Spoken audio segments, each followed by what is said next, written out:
All right, knuckleheads. Today I am here with a man who needs no introduction, but still deserves one. Kevin Ross, also known as the Soul Assassin. How are you doing today, Kevin? Doing good, man. So let's start up first with your hand. Mm-hmm. How is it as of now, and how exactly did you hurt it? It's great, man. I just got the cast off on Monday, last Monday, so a week ago. It was pretty stiff the first few days, but I mean, I've already got almost my whole range of motion back. I went to rehab today, and they were like, we don't even have to do anything. I was like, yeah, because I didn't wait till I got here to start getting it moving again. So, yeah, my range of motion's only down a few degrees until it's all the way back. You know, the strength is what's gonna take a while. You know, like squeezing things, like making a fist, that kind of thing. But yeah, I'm pretty happy with how healed up it already is. Yeah, so I cracked my thumb joint in half and dislocated my thumb sparring.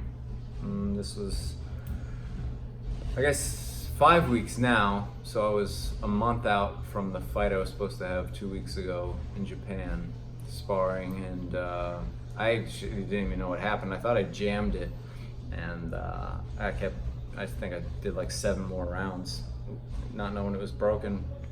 And then even afterwards, I didn't think it was broke. Thought I was just jammed. I've jammed my left one so many times, throwing body shots and catching elbows and things. And that's really what it felt like. Just felt like a really bad sprain or a jam. And then that Monday I was training, just using my left because I couldn't hit with it. My coach was looking at it, and it was all black and blue. And it's like, yeah, it might be broke, but I could still move it really well, and it was just sore, you know? So I didn't really think it was broken, or maybe it might have like a little fracture. And then when I saw the x-ray, it was like this giant chunk missing off the side. I was like, fuck, man, I was so bummed, man. But I was like, I could probably still fight. It's just pain, you know?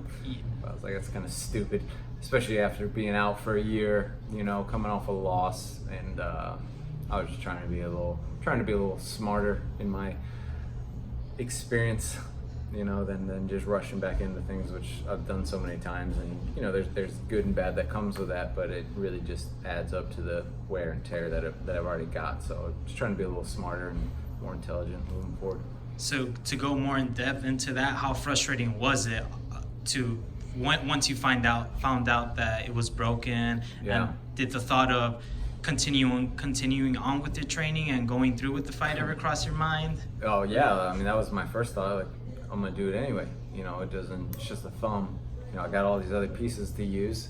You know, that's kind of the nice thing about kickboxing and Muay Thai as opposed to boxing. You know, I have so many other weapons available to me, but still, you know, it's like you want to go in there as healthy as possible, even though we can never go in there 100%. You know, going in there that setback is not too smart. You know, it's never smart. And where do you draw that line between injuries and just being hurt? And I'm always on the extreme end of if you're breathing, you're fighting kind of thing.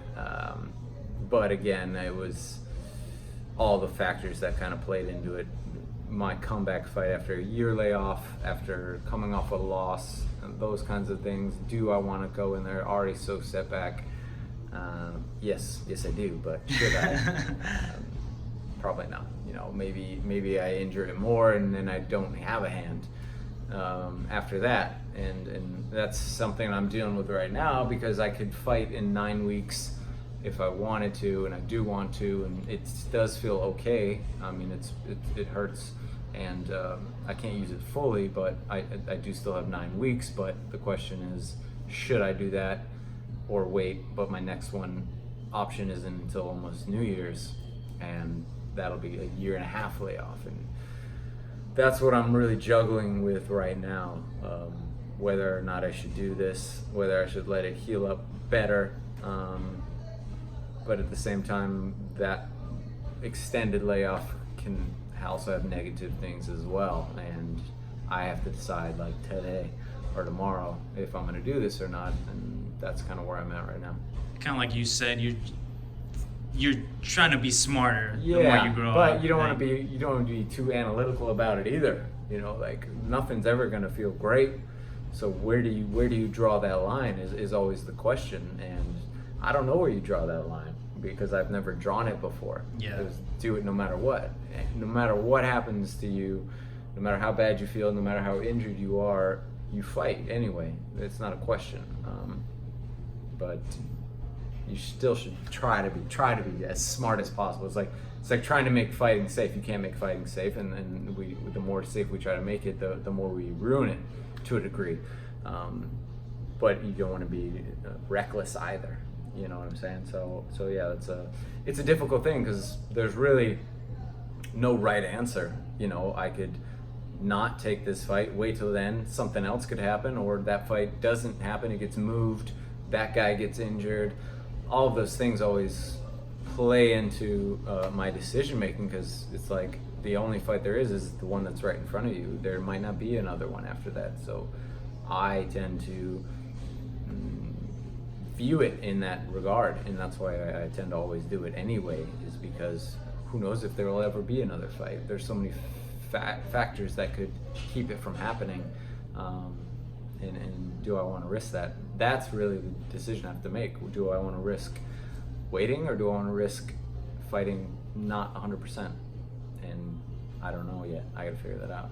So when things like this happen, how are you able to keep yourself sane? Or you know, like in this case, what did you do to keep yourself sane? Because I know you just mentioned it's frustrating. Yeah, it's very difficult. You know, it's difficult for two reasons. For me, one, it's happened so many times before. So on one hand, you say, I just don't want to deal with this anymore. I don't want to go through this again. I'm so sick of all these injuries. I'm so sick of all these setbacks. Yet at the same time, it has happened so many times that I've had so much experience. Like, I know what I need to do, how I need to mentally go through it and get over it. And, you know, so it can be both for me. I guess it's always just the fact that you only have two choices. Like, let it hinder you or let it motivate you. And you can do one or the other. You know, the first couple days, 2 days, I was like, yeah, this is horrible. And, you know, just having a pity party. But, you know, it's like, do you stay there or do you dust yourself off and get back to work? You know, regardless of how long it takes. And then that's really just the thing that I try to keep in mind. It's like, there's a process that's going to happen in order to get you back. Either you get onto that road or you start going in the other direction, you know, and it doesn't matter how long that road is, that's the way you want to go. And I know what the other way leads, and I don't want to go that way. So it's like, feel crappy, be depressed, but get over it and get back to work. You know, I think that was such an important thing for me to learn over the years. Is a lot of times we try to just block out negative feelings like depression and being sad and that kind of thing, but inevitably that does the opposite effect, because you ignore something instead of facing it, going through it, and inevitably it's going to come back around. It's going to grow and build when you're ignoring it into something else and then pop back up. So if you're sad, if you're depressed, whatever, like you need to feel it. You need to go through the process, and that's important. What you need to keep from doing is being stuck there or letting it hinder you from other things. But you need to go through feelings. Like, feelings need to be felt and they need to be processed. Ignoring them or pretending like they didn't happen is really the worst thing you can do. But I think, like, so often we want to avoid things that hurt or don't feel right, and even if in the end they make you better and stronger, you know, we tend to do the opposite, which does the opposite. It makes us weaker and more vulnerable, and sets us back, and you have this opportunity to grow and develop, even if it doesn't seem that way. And I try to always keep that in mind. That doesn't necessarily make it easier, but you can maybe process it more and have a better, a more clear picture of, you know, what this all is, you know. Would you say your art you're a martial artist, but you're also an artist. Yeah. You draw, you paint. Would you say, does that help you, or does that is that something that you do to take your mind off of fighting? Yeah, I mean, it definitely helps. It helps to have other avenues of expression in my life. If I didn't have those and all I had was fighting, that would be much more difficult. You know what I'm saying? But yeah, I do have other ways to express myself, to vent, to Tell your story. Tell my story. Yeah, there's all these other aspects of my life in forms of expression that I have. That I'm not stuck on fighting being the only one. It's the one I love the most. It's the one that I feel the most. The one that I get the most out of. But I'm fortunate that it's not the only one. And I do have those other things. Yeah, it would be more difficult if I didn't have them, for sure. So the fight that was scheduled for July, it was a Rison fight, right, in Japan? Yeah, so I was so looking forward to that. I was super excited about that. I fought in Japan once before, but it was shoot boxing, so it wasn't technically my skill set. And I mean, Japan's one of the more amazing places to fight, especially Rison was enormous. It would have been such a huge show, such a big thing. That's why this was more devastating to me than some other fights would have been, for all those reasons. It being a year layoff, coming off of a loss, it being Rison in Japan, all of these factors coming in. I was like, oh, this is perfect. This is great. Everything's great, and I was feeling better than I've ever felt. Everything was in this trajectory that seemed to all be going to the same place, and then it was like, nope. And then, yeah, just, I don't know, like for me, as I said, I've experienced these things, these setbacks, these losses so many times before. You kind of prepare yourself for them on the road to achieving a big goal. That things are gonna happen. Things are gonna come up, setbacks, roadblocks, things that completely derail you. You kind of expect them. Like the bigger the goal is, the more those things will probably happen. So it helps to be prepared and to have experience in them. But again, that doesn't necessarily make it better. When it's happened so many times, you're like, haven't I proven it enough that this is what I want to do, and haven't I overcome enough? But the answer is no. There's never enough, because there's always more that can happen. You just kind of come to terms with that, and I guess it's part of the journey. And that's why you also got to view fighting and anything else in life as a process. It's not just one fight. It's a marathon. It's not a sprint. And you have to be in it for the long haul, or you will let these things sidetrack you or knock you completely off course, because they are devastating. But you have to have a much bigger perspective of the whole thing, and it works out a little bit better that way. So are you a Bellator and Rison athlete? So Bellator was working with Rison. They were, I don't want to say they were co-promoting, but they were just having a mutual thing. Because they did it with MMA, right? With Horiguchi. Yeah, jumping yeah. over. So they kind of, I think it's a mutual benefit to them.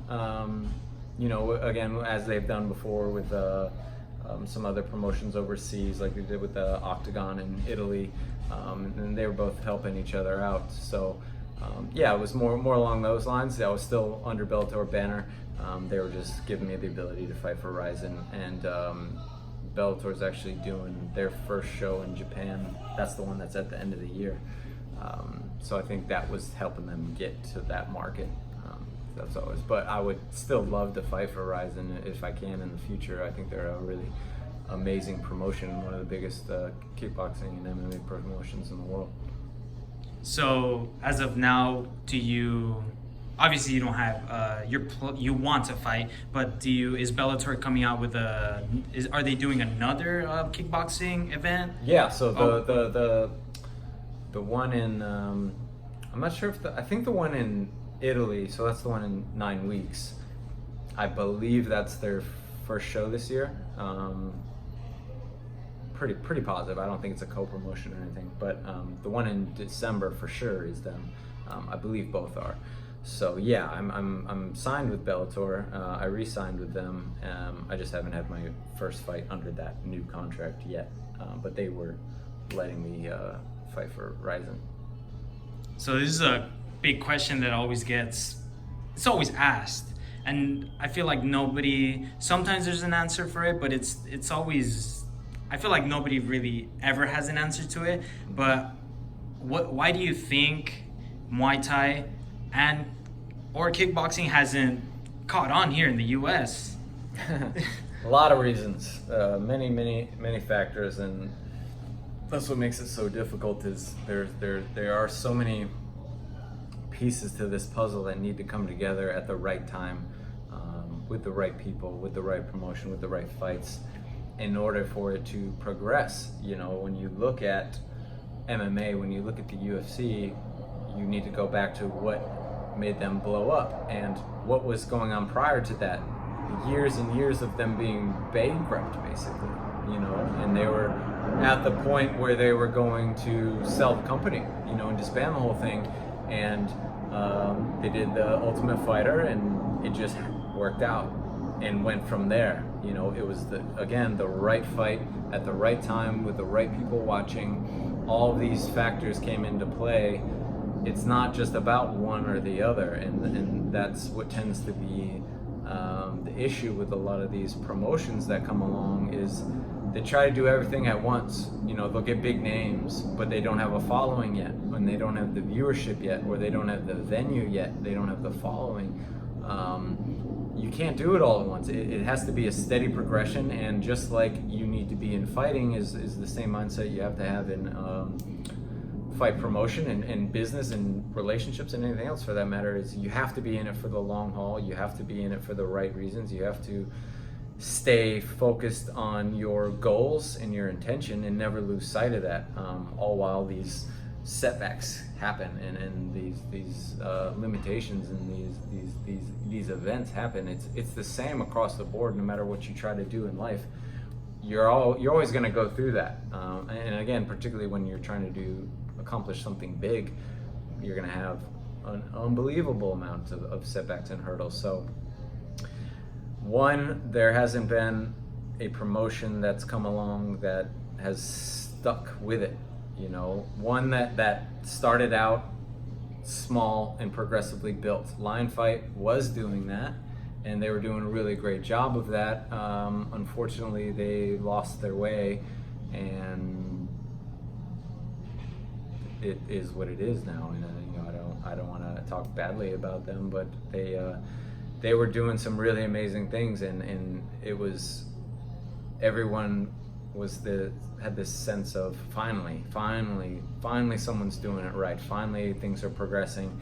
Every year it was getting bigger and bigger shows, bigger names, bigger audience, bigger viewership, and then it's like they peaked, and instead of continually pushing it, learning and progressing like what you need to do when you peak out, is they just stayed there and then started dropping.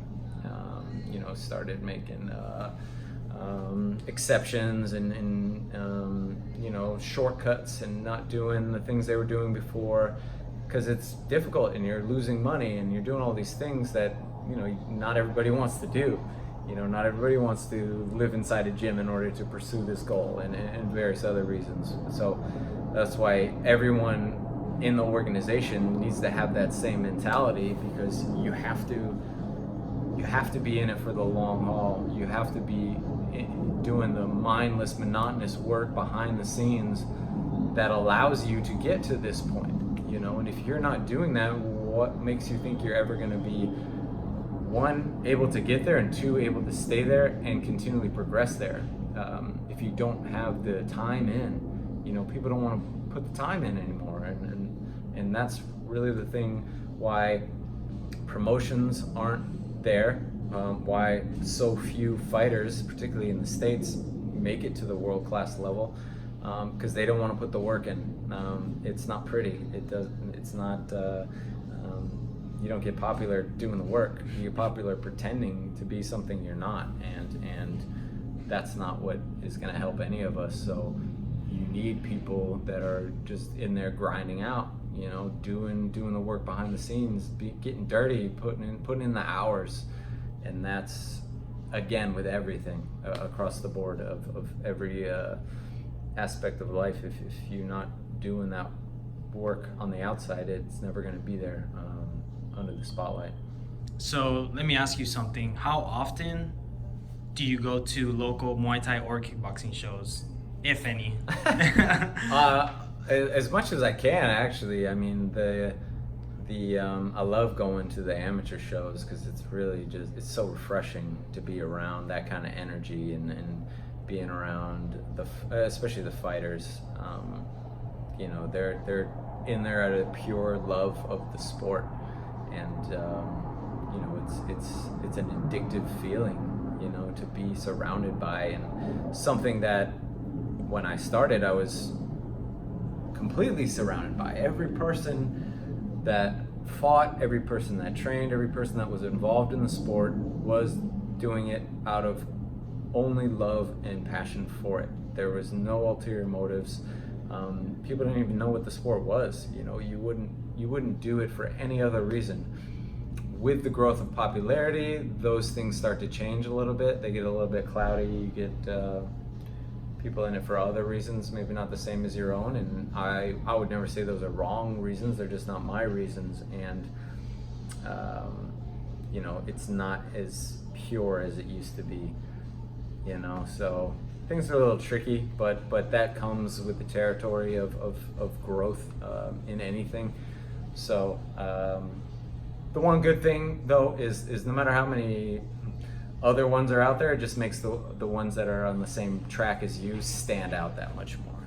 You know, so it can be disheartening to see, you know, when people that are just show fighters get a lot of attention, or gyms, promotions, etc., but the people that know, you know, and to me that's what always stands out, and the people that I'm attracted to and want to be surrounded by. And instead of bashing on the ones that I think shouldn't be doing it, I try to help promote the ones that I do have the same outlook on. Yeah. So you just said, when I asked you why Muay Thai or kickboxing hasn't taken off here in the U.S., mm-hmm. one of the things you mentioned was, you know, these local promotions, they're not in it for the long run. Yeah. Other than that, well, in your opinion, what's lacking from these local shows that could make the kickboxing and Muay Thai expand in the U.S.? Yeah. So a big thing, you know, something that Lion Fight did extremely well in the beginning was their matchups. That is such an important factor. You need to make sure every fight on the card, from the amateurs all the way up to the highest level of pros, is exciting. You know, we are trying to bring people into this sport that don't know anything about it. So if they come to their first show ever and they see crappy fights, boring fights, they're not going to want to come back. Two, promotions spend all this money on these big names, but the people that don't know the sport, they don't know who they are. That's not a draw to them. The people who are in the sport, they're going to come anyway. You know what I'm saying? So you're expending all this money for no reason. You know, you think this person is going to bring in this audience when that's not how it works. You know, even the highest level person in the world is only going to bring you in so many people. It's about consistently putting on good shows, exciting shows. It's not necessarily about putting on the best fighters in the world. It's about putting on entertaining fights. And again, that's everything from the beginners to the highest level pros. Everything needs to be intriguing. It's so much about that. You need to leave people with a sense of intrigue and interest, and to where they want to tell their friends about it and like, you need to watch this. This is really dope. You know what I mean? You're not trying to sell to the people who are already in it.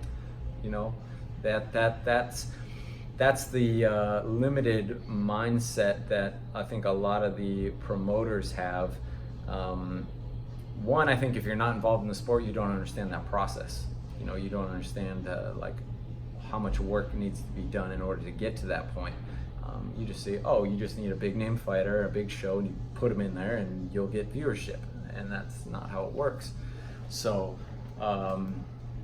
building correctly and starting small and making sure all of the pieces are in line every time. You know, you can't. We all want to like skip to the end. And again, it's the same thing in training. Like, people want to learn how to do all these fancy things, and they can't do the basic stuff. Be like, yeah, I can show you how to do it, but you're not going to be able to do it to another person. I can physically show you how to achieve it, but you're never going to be able to do it. So why do you want to learn it? Is it just for show, or is it for knowledge? And those things go across the board. You can't skip ahead without the knowledge. Even if you can skip ahead, you're not going to be able to stay there, and you're not going to be able to progress there. So why are you in such a rush to get to this point? You know, obviously that's where you want to go, but there should be a reason for that. You want to go, get there, and keep going, and stay there, if anything. And you can't do that without knowledge and experience and time in. And very few people want to do that because it's difficult. And most things worth doing in this life are extremely difficult. And yeah, I get why you don't want to. It's hard work and it sucks, and you got to be poor all the time, and you got to be alone all the time, and yeah, but that comes with it. And anyone that's ever made it anywhere has gone through that. So once you learn to embrace that, you just know that as part of the process. Like, you got to learn to embrace pain. You know, that doesn't mean you have to like it. You just can't run from it. You have to embrace it, know that it's gonna come with the territory, and be like, yeah, this comes with it. So that just shows how much I want to do this, because I need to go through that anyway. Most people won't, and that's a very difficult thing to tell people they have to do. People try to avoid discomfort with everything. I mean, that's just how we're wired. We're not wired to go towards danger. We're not wired to go towards pain.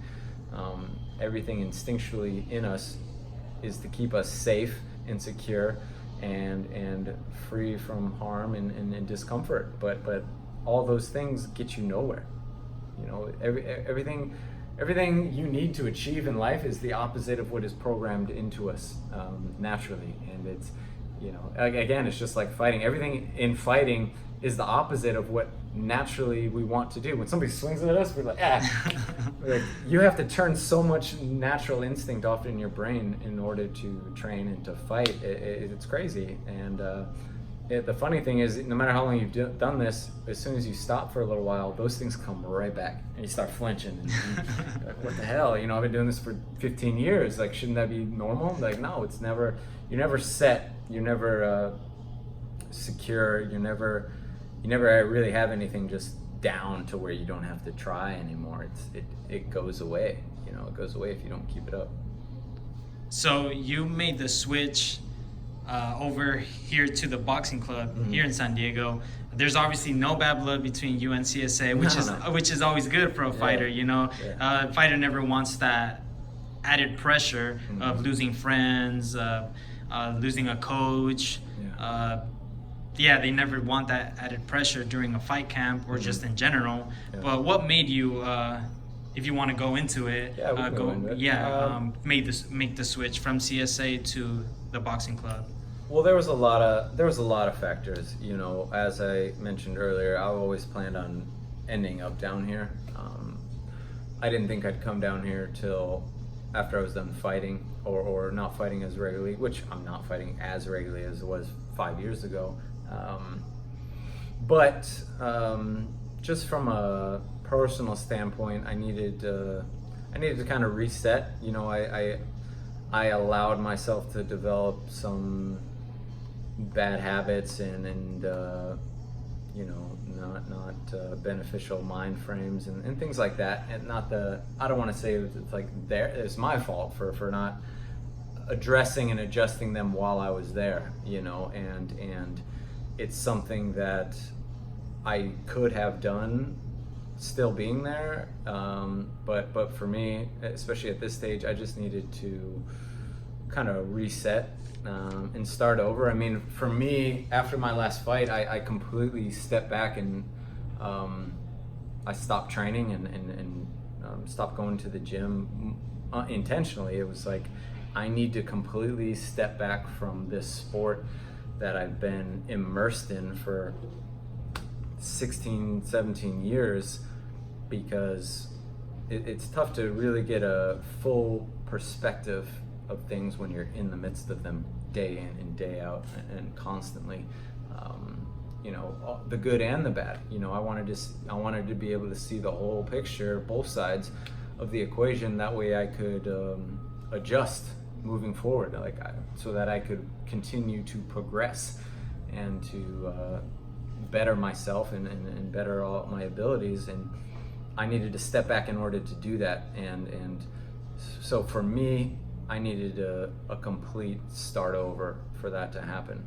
I didn't want to fall back into routines, and when you've done something for so long, it does become very routine. You can push yourself to such a high degree and not really be doing it with intention, with that mind frame of progressing and sharpening up, and you can still push yourself and compete at such a high level almost automatically, and that's something I never have wanted to do. Like, if I'm not involved in the process, like, why am I doing this? I don't want to be robotic about it.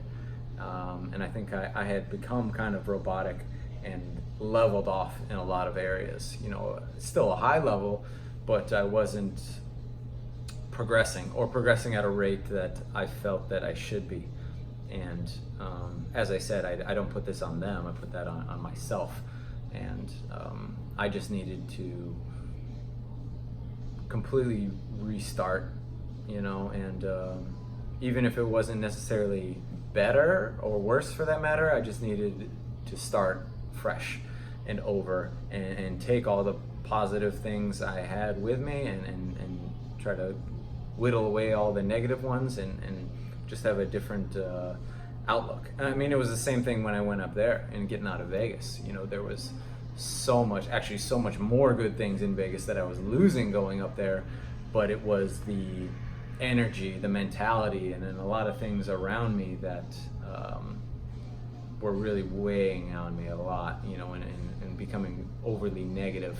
And again, I could have adjusted things there, but it was a lot, and it was just unneeded weight. So similarly, coming down here, not in such a negative way, but just in a needing new and different, and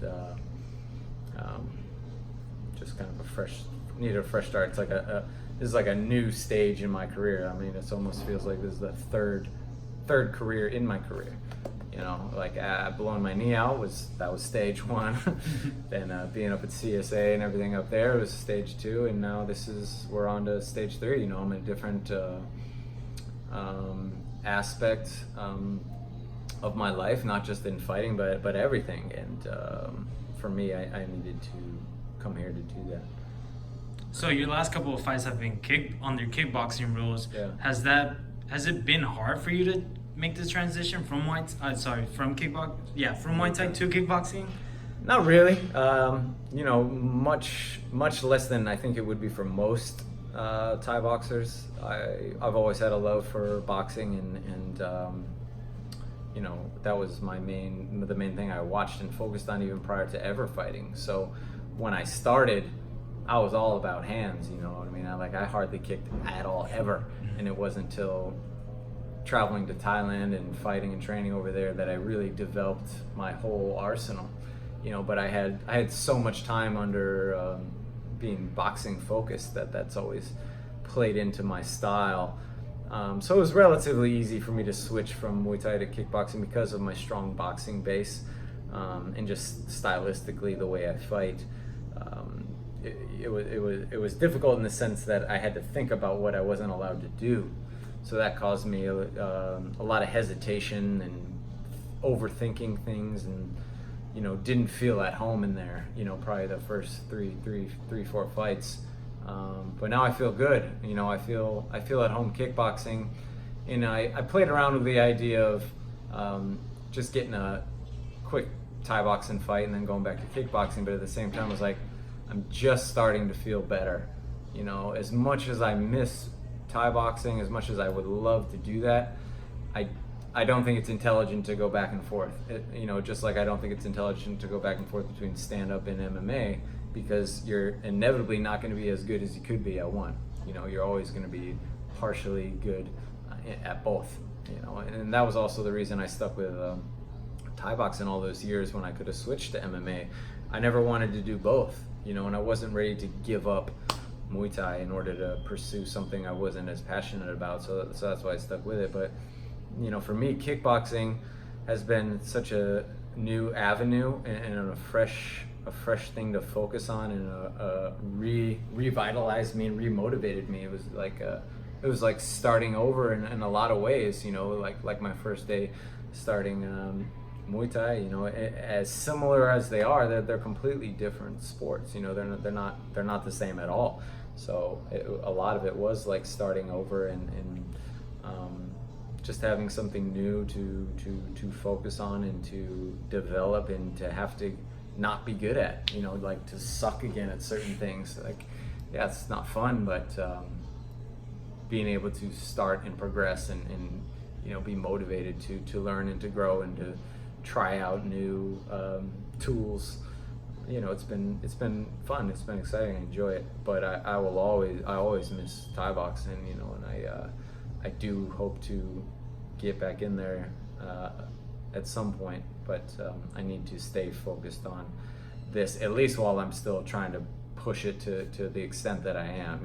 I am trying to be the best that I can be. I am trying to win titles and do all that kind of stuff, even though it's a side factor in my journey. But yeah, I still hope to do a Thai boxing fight one of these days. Maybe when I'm like 50. Older than John Wayne Parr. Yeah, well, we were talking we need to start a seniors division or like over 40. And, we won't train very hard, but we'll have fun. Yeah. So some people say that kickboxing is even more exciting or more action-packed than Muay Thai, just because of the, you're only able to throw one or two knees in the clinch. Oh yeah. I mean, that just depends on rules, but yeah, sometimes there's no clinch, sometimes it's very limited. So the thing is, they do that for.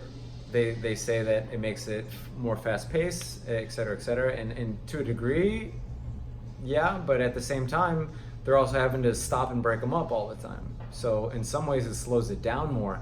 I wouldn't say one is necessarily better than the other. They both have their limitations. It's really a stylistic thing. I mean, some people just fight in a way that's exciting.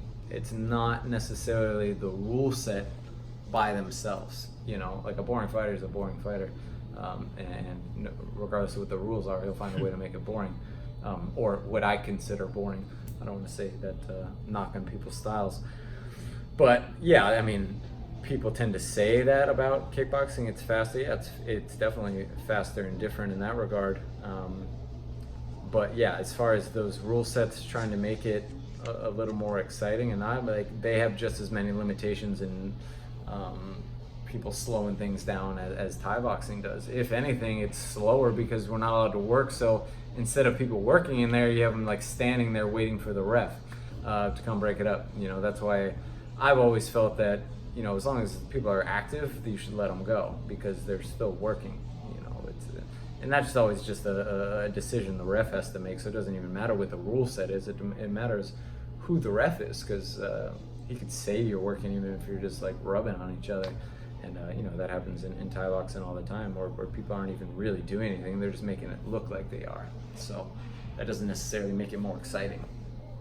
So going back to growing the two sports, Muay Thai and kickboxing in the U.S., what do you think? We talked about the lack of these promotions not being in it for the long run. But what do you think fighters could do to make the sport grow, both amateur and professional on the professional level? Yeah, one, fighters need to progress more and develop, and that's tough to do here in the States because there are so few fights. Almost everyone that has from the States that has made it to a high level has put so much time in overseas in order to compete over there and to progress and to really understand what the levels are of this game, because we have a very skewed perspective over here. And you have to be willing to look bad and go over there and to fight anybody and to fight all the time, and that was something, again, that I had coming up was you fight everybody. It doesn't matter who they are, it doesn't matter what style it is, it doesn't matter how much they weigh, it doesn't matter how much time they've been doing this. You go, you show up, you fight whoever is in front of you, and that's the only way to get better. Ideally, yeah, we would all have these set fights with the right weight and the right matchups, and they would be consistently every few weeks. And if that was the case, we could all progress like they do in boxing. They have hundreds of amateur fights before they go pro, and we can't do that here. So it takes people who are willing to sacrifice in order to develop. And there's not a lot of people that want to do that. I think another big factor is the lack of instruction that we have here in the States. I think there's definitely very few high-level gyms or instructors that have knowledge, and a lot of bad information gets passed down and continually gets worse through the generations. So that's a big factor. And a big factor too is there's just no promotions, there's no fights, there's only a few at all, let alone at the various levels. So there needs to be more fighters, there needs to be more fight promotions, there needs to be more those are probably the bigger factors. Yes, there needs to be more exposure, but with the progression, that I think inevitably will happen. The problem is that you don't have that, and you have such a small pool to pick from. Like when Lion Fight was doing big things, it's like, how many high-level Americans are there? 5, at that world-class level. So that makes it difficult. So all those factors, all those things come into play, and that's why it's not just, you can't just point at one person. You can't even point at all the factors and put them together correctly, because just that in itself won't do it. There's an X factor, an unknown. Again, the right time, the right fight, the right people watching, all of these things, and they're almost impossible to put together on your own. It just, you hope those things work out inevitably, and with the right amount of people putting the right amount of time in, that makes it a little more likely to happen. That's really what it is. It's just, we're all just gambling with this sport, and it's like you could be the best in the world and never get fights for whatever reason, and no one even knows about you. Just the ones we view as the best in the world might not even be the best in the world. They're just the ones that got to where they got to for an infinite number of reasons. So that's what makes all this so tricky, and that's again why you really do need to be in this for the right reason, because those exterior things might never happen. You can't do this because you think it's going to get you this. That should be what maybe motivates you and helps steer you in the right direction. But if that's your only factor for why it is that you do this, then you're probably never going to get there. And a lot of things are going to come up. It's like only fighting if you're going to win. You're probably not going to win all of them. And you need to understand that it's more there's more to it than that. It's about progressing as a fighter. It's about progressing as an individual, and a win or a loss is just one factor in that. You can progress more losing than you can winning at times, and vice versa. So that's just one piece of it. You know, that can't be your only motivational factor in why it is you do what you do. What do you think about people when people talk about going to train to Thailand, in Thailand? Do you think that's something that should be experienced as somebody who trains here in the States, or is that something, obviously, I mean, in my opinion, it's not necessary in order to become a successful fighter, but what's your thought on it? Do you think it's something that should be experienced? Definitely not necessary. I mean, there's, you know, I've probably spent the most time overseas training and fighting more than any of the other really high level people here. So that doesn't necessarily equate to success. I think that it helps, and well, one, for me, like, I have that similar mindset and mentality as the Thais do in a lot of ways. So I relate to how they train, how they fight, their approach. So everything there was, you know, very beneficial for me in that regard, as well as showing you where the top is and seeing where we are, and like, okay, that's very eye-opening to see that. You know, even if it's just once, like, to see that, to watch a fight there, to train there along with them, you can come back here and know where you're at, you know, and you know, it really changes your whole perception of what you're doing, your ability level, what you should be focusing on, all those things. So to me, that's probably the biggest reason to go there, is to get a sense of what that is.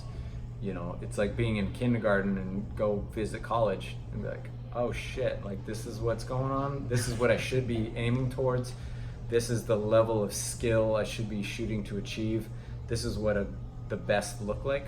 I think that is more of a important factor than the actual training in itself.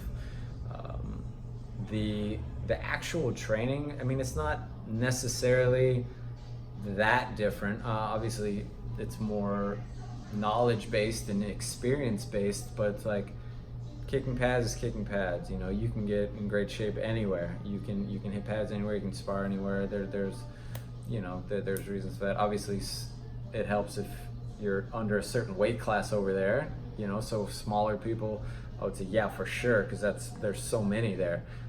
But the larger people, you know, they might not get as much out of it. So again, for me, all those things played into why it was so beneficial to me. I don't know why you wouldn't want to go there if this is what you do, especially if it's Muay Thai. You know, it's like, that's the mecca of the sport. That's the home of the sport. That's everything. You want to see it, at least, if not train there. But again, it's definitely not a factor, a needed factor. You don't have to go there. You don't have to travel overseas ever, and you can still be great regardless of what your circumstances are. Those things can help, but they might not help you. You know, I think that's something that's always important to keep in mind, that just because there's a great gym or a great fighter or a great environment doesn't mean it's great for you. You have to find what works best for you, what motivates you, what brings out the best in you, and what pushes you the best. And when we all progress in different ways and for different reasons, so just because I did it one way doesn't mean you can do the exact same thing I did and get to where I got to. You can't. So you shouldn't try to emulate that. You can only use that as guides to help you. Like, I didn't have a guide.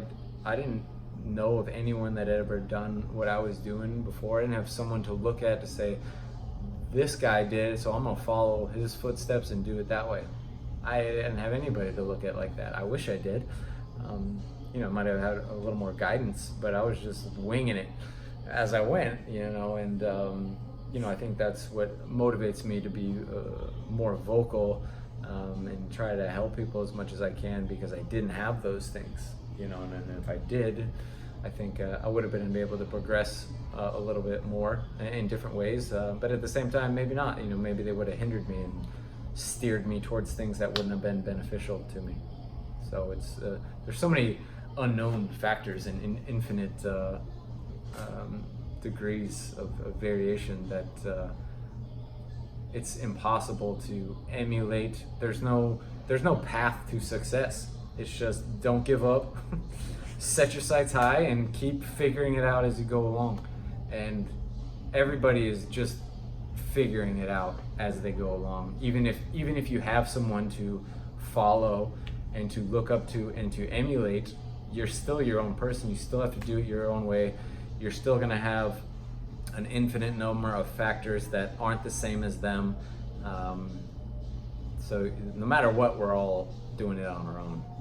Some of us have some guidance, but sometimes guidance isn't a good thing. So if you could go back in time, what advice would you give to 23-year-old Kevin Ross, whether it's life advice or fighting advice? That's always a tricky question, because that advice might have turned me in a different direction. You know, we say, if I would have known then what I know now. But if I would have known then what I know now, I wouldn't have done some of the things I did that got me to where I got to. I definitely wouldn't have done a lot of things, but those got me to where I got to. And if I didn't do them that way, could I have gotten to somewhere different and better? Maybe, but I also could have got somewhere worse. You know what I'm saying? So I think, again, if I would have known how much time I have in the sport, I probably would have taken more time to do things, but then I wouldn't have got the experiences that I got. I wouldn't have had, had the fights that I had. I wouldn't have done a lot of stupid things that I've done that helped me in the long run. You know, so it's there's little things I would have maybe given myself advice on, maybe how to view things like setbacks and injuries and those kinds of things. I would have had a better perspective on. But as far as doing things differently, there's not a lot of things that I would do differently, because I don't necessarily know if that would have been positive or not. So yeah, I think one of the biggest things, and something that I try to convey to people, is really just the right mindset going into things, and what weighs in on your decision making. If you have having a better perspective of the whole picture, keeps you from getting setbacks so much when you do have setbacks, and same thing with when you do have positive and progressive things happening. You have to keep everything in context, you know, and have a bigger perspective of the whole process, that these are all just unknown factors, and they aren't necessarily good or bad, because bad things can lead to good things and good things can lead to bad things. So trying to take out the is this a good or bad thing factor out of it, it's just a thing that you're gonna use as a gauge. This thing happened, good or bad, how do we use it in a positive way to the next thing, and continually adjusting ourselves along the way with all these infinite variations and factors that come in. It's such a complex thing that you can only give people guidance. You can't fix anything. So to close this out, what advice would you give to young fighters coming up? Obviously, you mentioned that everyone, everyone pretty much has their own way of doing things, or not. Just because something worked out for you doesn't mean it's going to work for everyone. But what advice would you give to young fighters? Yeah, there still are factors that across the board. One is staying humble, for certain. You know, even if you don't act that way, your humbleness in your progression in the work that you do, you have to have that. You know, you could be the cockiest person in the world, but if you don't put in the work, you're not going to get to where you want to get to. So staying humble, always staying a student, you know, not letting your progression go to your head, because there's an infinite line of progress you can have. You know, you're never at a point where you can't get any better. So as much as you can look back on how far you've come, it's infinite how far you can go. So always keeping that mentality through everything that you do, through fights, through training, through life. You can always get better, you can always get sharper, and you always continually have to work at it, because you don't just get to a level and stay there. It's an ongoing, unending sharpening thing. If you're not getting sharper, you're getting dull. So I think having that outlook has been one of the biggest factors in what I've been able to do, is just keeping things in that kind of perspective, and just keeping your head down and working hard. You know, as I said earlier, don't view like the spotlight as like I'm trying to get there as quickly as possible. That should be maybe a factor into what it is that you're doing, and helps, you know, keep you motivated and driven. But those things will come naturally if you do things correctly. You know, if that's your only reason for doing it, you're not going to get there, and even if you do, it's not going to work out right. Everybody has to do the work. Things will come up that some people will have certain breaks, some people won't, and that's just the way it goes. But we all are on a kind of our own individual journey, and we all have to do the work. We all have to put the time in. We're all going to have setbacks on various levels. We're all going to have some things easy and some things difficult. Every single one of us has blessings and curses. So don't view yours. It's very easy to look at our curses and other people's blessings, but because you're not looking at their curses either. So if you can understand that we all have them, everybody goes through them, especially the people you look up to. Like, they're still going through them. They're still dealing with the exact same things you're dealing with at this moment, at this level. I have the same doubts and fears that I had that kept me from ever starting. Still to this day, I have them. I go through them. Can I still do this physically, mentally, emotionally? Am I getting too old for this? All these factors have been a question since the day I started 16, 17 years ago. They've never gone away. So know that we all have them and go through them, and just put the work in, and you'll get to where you're going. And keep your bar high. Like, your bar should be beyond anything achievable. Like, so I think too many people set their bar so low that they barely even have to do anything, and they think they're the champion of the world because they won an amateur fight. You know, yeah, it's good to feel good about the things you've done, but like, do you want to be a big fish in a small pond?